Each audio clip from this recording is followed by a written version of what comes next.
આજે પ્રતાપસિંહ રાજા સંસારની અંદર કોઈ જગ્યાએ સુખ ન મળ્યું ત્યારે સુરત મુનિનું શરણું ગ્રહણ કરી બે હાથ જોડી સાષ્ટાંગ દંડવત પ્રણામ કરી વિનંતી કરતા કહે છે, મુનિવર્ય પ્રપન્નોસ્મિ ત્વામહં સાધુ લક્ષણમ મુચ્યેય સંસ્કૃતેર્યેન તન્મે ત્વં વક્તુમર્હસી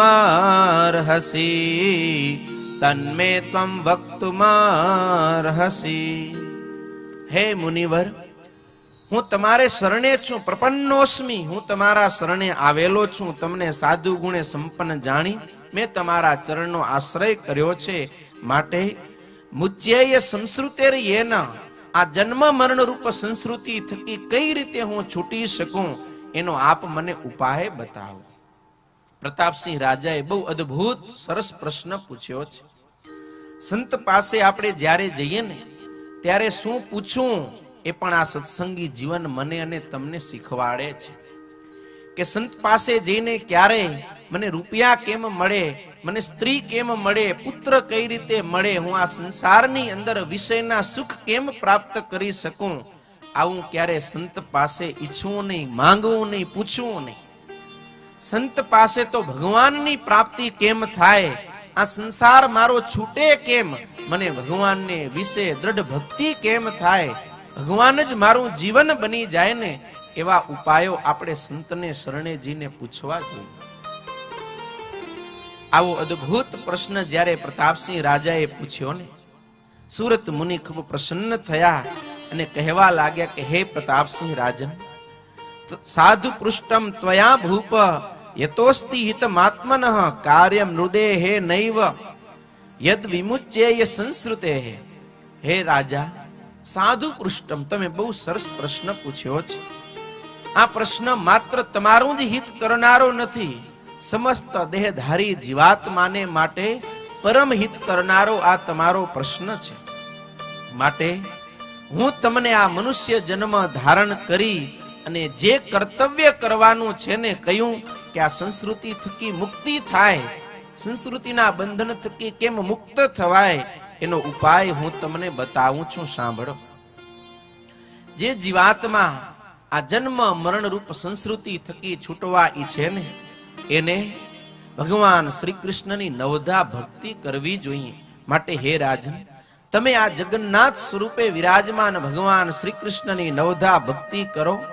એ નવધા ભક્તિ થકી જ તમારી આત્યંતિક મુક્તિ થશે. બધાએ રોગની આ એકમાત્ર દવા છે ભગવાનની ભક્તિ. જે જીવાત્મા ભગવાનની ભક્તિ કરે ને એના તમામે તમામ દુઃખ માત્ર દૂર થઈ જાય છે. સુરત મુનિના વચનમાં વિશ્વાસ રાખી પ્રતાપસિંહ રાજા ભગવાનની ભક્તિ કરવા લાગ્યા છે. દરરોજ જગન્નાથ ભગવાનના દર્શન કરવા જાય, કલાકો સુધી ભગવાનનું ધ્યાન ભજન સ્મરણ કરે. દરરોજ સમય કાઢી અને સુરત મુનિનો સમાગમ કરે છે.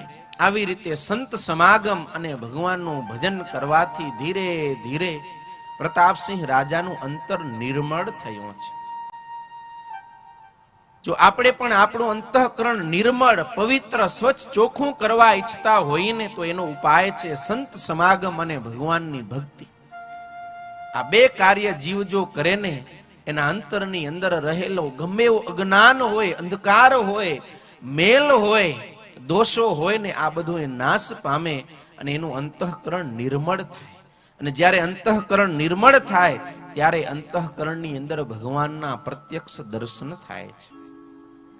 પ્રતાપસિંહ રાજાનું અંતઃકરણ નિર્મળ થયું ત્યારે રાજા પ્રતાપસિંહે જોયું તો એને દર્શન થયું કે સુરત મુનિ જ્યારે સવારે પૂજા કરે છે ને ત્યારે ભગવાન શ્રી કૃષ્ણ પ્રત્યક્ષ આવી અને પૂજાના ઉપચારોનો સ્વીકાર કરે છે.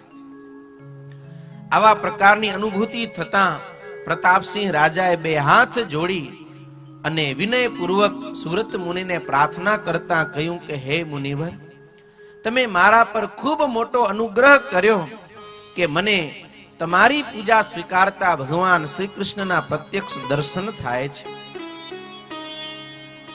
ત્યારે સુરત મુનિ પણ ખૂબ રાજી થઈને કહેવા લાગ્યા છે કે હે પ્રતાપસિંહ રાજન, આ ઘોર કળિયુગની અંદર મનુષ્ય તન ધારણ કરેલા જીવાત્માને ભગવાનનું પ્રત્યક્ષ દર્શન થવું એ અતિ દુર્લભ વાત છે. પરમાત્મા હમણાં ટૂંક સમયમાં જ ઉત્તર કોશલ દેશની અંદર પ્રગટ થયેલા હતા. એ ભગવાનનું મને પ્રત્યક્ષ મિલન થયું છે. એમના અનુગ્રહથી હું મારી નજર સમક્ષ અખંડ એ પરમાત્માનું દર્શન કરું છું.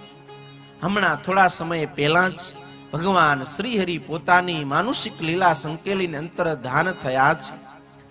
ત્યારથી લઈ અને હું મારા ગુરુએ મને જે આ સત્સંગી જીવન શાસ્ત્ર ભણાવ્યું છે એની કથાને કરતો થકો આ ધરતી પર વિચરણ કરું છું. તમારા જેવા કોઈ મુમુક્ષુ આવે એને ઉપદેશ આપું છું. સુરત મુનિનું આવું વચન સાંભળી પ્રતાપસિંહ રાજા પ્રસન્ન થઈ બે હાથ જોડીને કહેવા લાગ્યા છે, અહો ભાગ્યમ મમ બ્રહ્મન અદ્ય મે સફલમ જનુ યત્વત સમાગમમ પ્રાપ્ત સુરાણામપિ દુર્લભમ સુરાણામપિ દુર્લભમ. પ્રતાપસિંહ રાજા કહે કે હે બ્રહ્મન સુરત મુનિ, હું અતિશય ભાગ્યશાળી છું. અરે મને તો એમ લાગે કે તમારા મળવાથી આજે મારો મનુષ્ય જન્મ સફળ થયો. કારણ કે તમારા જેવા સત્પુરુષોનો સમાગમ એ તો સુરાણામપી દુર્લભમ, સ્વર્ગવાસી દેવતાઓને પણ દુર્લભ છે કે આવા સત્પુરુષનો સમાગમ મળે. ભગવાનની પૂર્ણ કૃપા થઈ ત્યારે મને તમારા જેવા સંતની પ્રાપ્તિ થઈ છે.